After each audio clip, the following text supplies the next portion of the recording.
Have you noticed that fewer and fewer American men are approaching women in the United States? Dating apps are full of ghosting, entitlement, and endless situationships. So what happened to real connection? Men and women simply meeting and building something genuine. In this video, I'm going to break down why American men have stopped approaching American women and why so many are instead flying to countries like the Philippines to find love, loyalty, and traditional values. This isn't just about dating. It's about culture, expectations, and what modern men are quietly walking away from. At the end of this video, I'm going to tell you how I think this is a serious threat to the security of the United States. So hang with me until the end.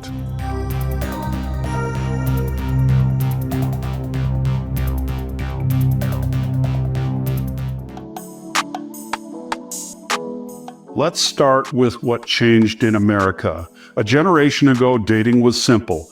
A man met a woman, asked her out, and if they liked each other, they built a relationship. But today, the rules have completely shifted. Many American women are taught that independence means rejecting traditional gender roles and that accepting a man's leadership or provision somehow equals weakness. Meanwhile, men have been told to be vulnerable, but also man up. They're criticized for not approaching and criticized when they do. So what happened? Men stopped trying. They realized that no matter what they do, they're walking on eggshells. One wrong joke, one compliment taken the wrong way, and they could be labeled as creepy or disrespectful or both. The rise of cancel culture, feminist overcorrection, and dating app superficiality has created a minefield where normal interaction feels dangerous. And men, being logical by nature, do what logic dictates. They opt out. To add insult to injury, if a man is too old or unattractive, many American women will label him a creep, even if he doesn't approach or even glance at a woman.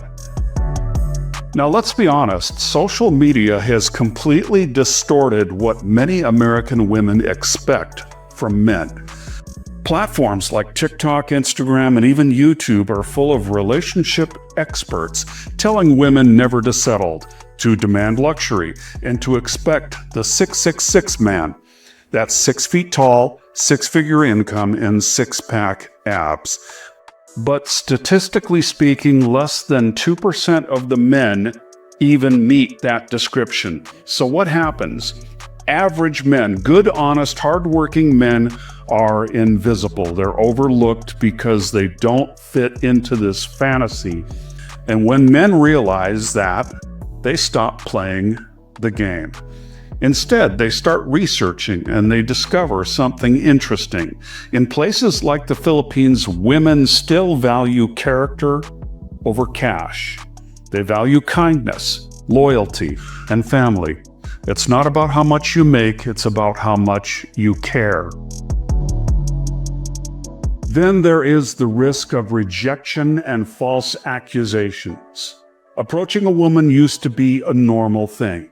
Today, it can ruin your reputation. A man saying, "You look beautiful today," might be accused of harassment. A coworker asking someone out on a date could end up on the wrong end of an HR complaint. That's not paranoia. It's the reality of modern America. The fear of false accusations and social consequences has silenced a lot of men. And when men feel that the risk outweighs the reward, they stop approaching altogether. This is why so many men have turned to international dating.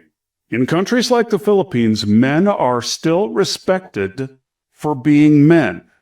Compliments are appreciated, not punished. Chivalry is seen as kindness, not oppression or toxic masculinity. It's a cultural difference that's hard to ignore.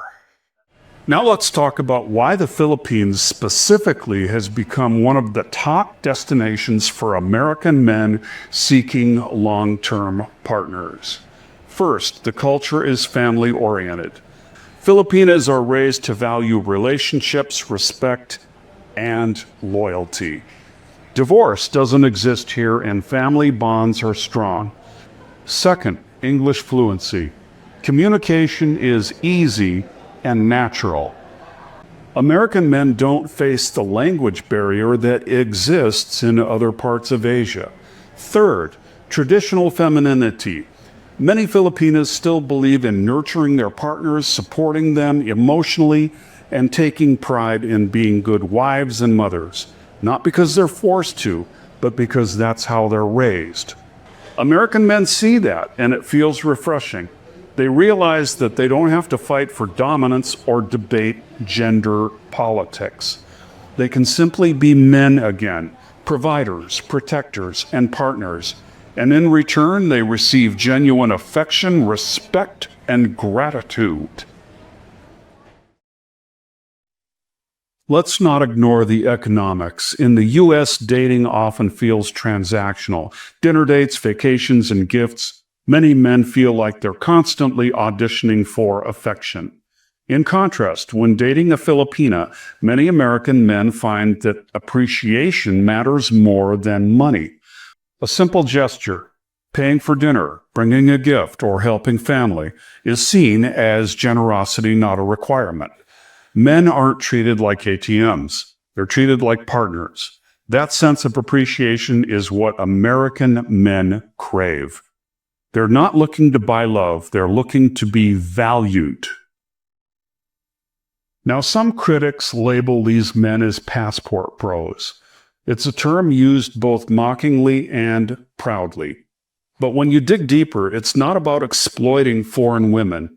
It is about escaping a toxic dating system that no longer works for either gender. Many American men are tired of being told that they're not good enough.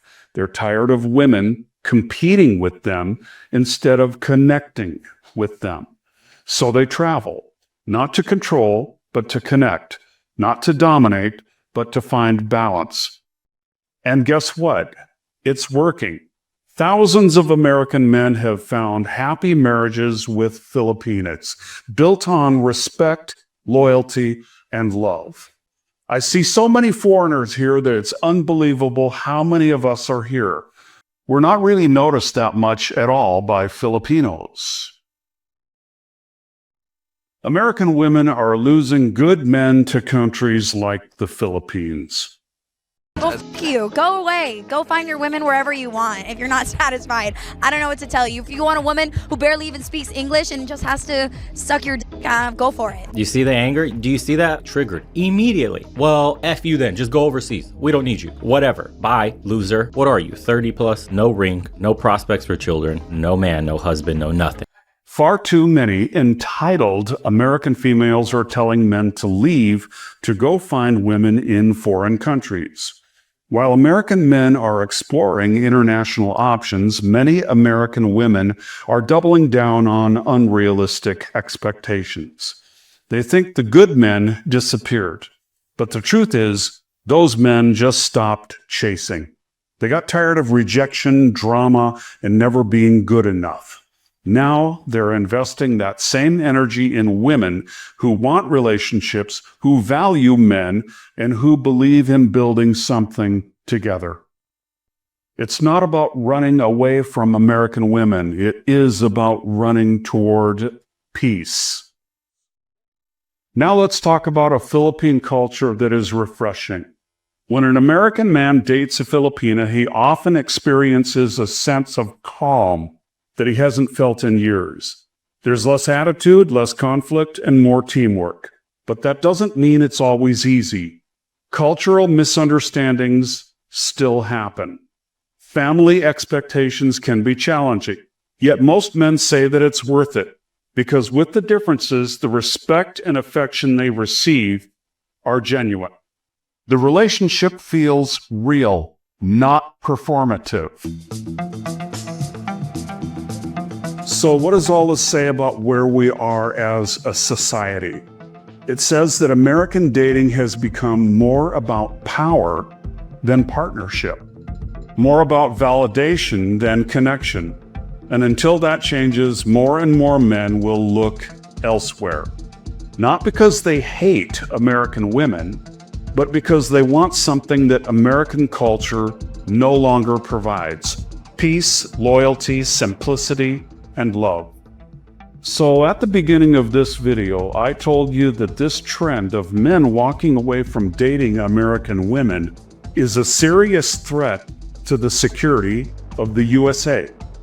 And here's why I think that. With more and more men checking out of the dating scene, some of which are coming here to the Philippines, it's creating a serious problem for the United States. That problem is, in the generations to come, less marriages will happen, which is going to mean less children will be born. With less kids coming into the world means less future taxpayers. I think that you know where I'm going with this. The US can't even balance the budget now. How will they ever do it with an ever-shrinking tax base?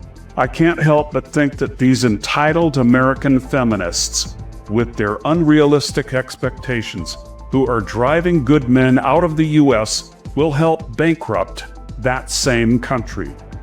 In the generations to come, fewer marriages means fewer future kids who will grow up to pay their fair share of taxes. I remember hearing a well-respected economist say, "We don't need higher taxes, we just need more people paying them." At the end of the day, men aren't really asking for much. They just want respect, loyalty, and kindness, things that shouldn't have been rare. The truth is, American men haven't changed. The dating environment has. And until that environment becomes balanced again, the flight path from Los Angeles to Manila will stay busy. Thanks for watching. If you found this video insightful, don't forget to like, subscribe, and share this video with someone who needs to hear it. And tell me in the comments, do you think American men are right to look overseas for love? Or should they stay and try to fix the dating culture at home? My opinion is that if they try to do that, they'll be accused of being too controlling, and the toxic masculinity label will become more common than it already is. Also, please remember the bell notification. God bless and peace out.